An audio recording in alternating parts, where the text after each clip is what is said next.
नमस्कार मित्रांनो, time TRN मध्ये तुमचं मनपूर्वक स्वागत आहे। आज वटपौर्णिमा।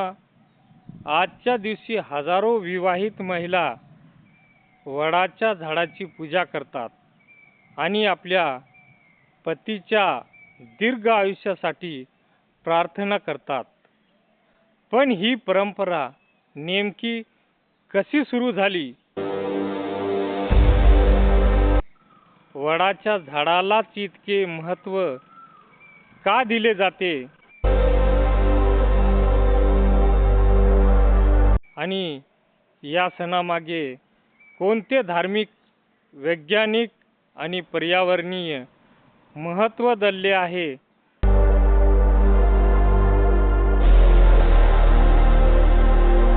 चला आजच्या या व्हिडिओमध्ये जाणून घेऊया।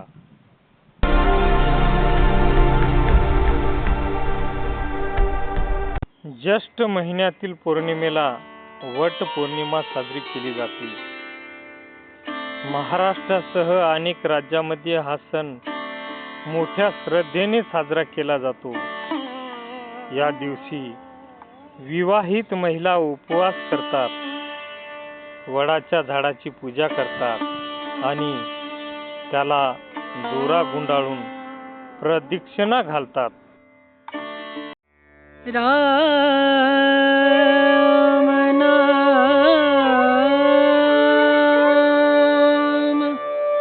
भजले राम नाम सुखधाम, भजले राम नाम सुखधाम, भजले राम नाम सुखधाम।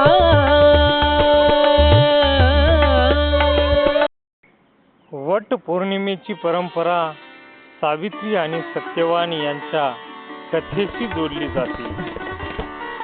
सावित्री ही अत्यंत बुद्धिमान आणि पतिव्रता स्त्री होती।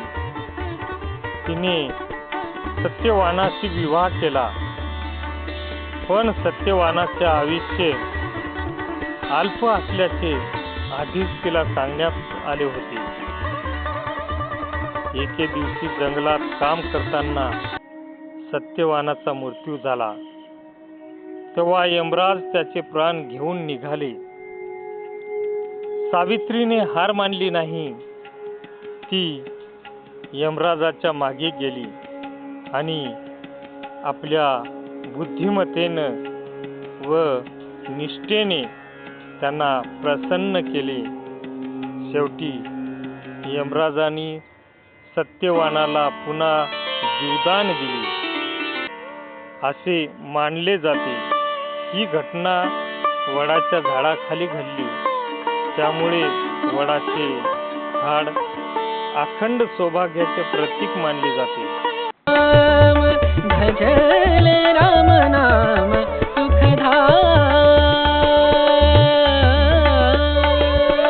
हिंदू परंपरेनुसार वडाच्या झाडात ब्रह्मा, विष्णू आणि महेश यांचा वास मानला जातो। वडाचे झाड दीर्घ काळ जगते। त्याच्या पारंब्या सतत नवीन मुळे निर्माण करतात। यामुळे हे झाड दीर्घ आयुष्य, स्थैर्य आणि अखंड जीवनाचे प्रतीक मानले जाते। राम नाम सुखधाम, भजले राम नाम सुखधाम, भजले राम नाम सुखधाम।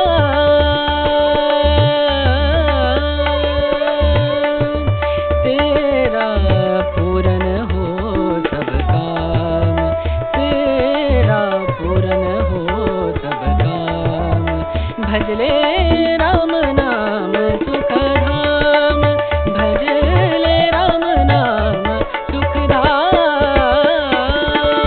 वडाचे झाड केवळ धार्मिक दृष्ट्या नाही तर पर्यावरणासाठीही अत्यंत महत्त्वाचे आहे। हे झाड मोठ्या प्रमाणात सावली देते। अनेक पक्षी, अनेक प्राण्यांना आश्रय देते।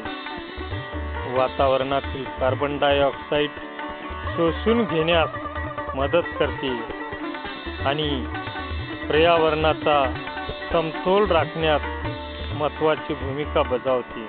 आपल्या पूर्वजांनी झाडाचे संरक्षण व्हावे म्हणून धार्मिक परंपराशी त्याची सांगड घातली. त्यामुळे लोक श्रद्धेने झाडाचे जतन करू लागले. भजले राम नाम सुखधाम, भजले राम नाम सुखधाम. तर आजच्या काळात वटपौर्णिमा हा केवळ धार्मिक सण नसून निसर्ग संवर्धनाचा संदेश देणारा दिवसही आहे.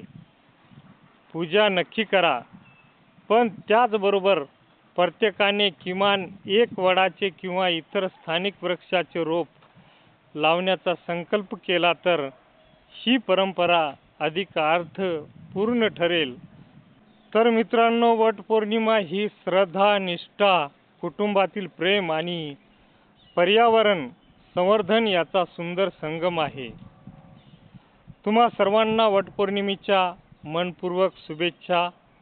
हा व्हिडिओ आवडला असेल तर लाईक करा, शेअर करा आणि आपल्या टाइम TRN चॅनलला सबस्क्राईब करायला विसरू नका. पुन्हा भेटू एका नवीन माहितीपूर्ण व्हिडिओमध्ये. धन्यवाद.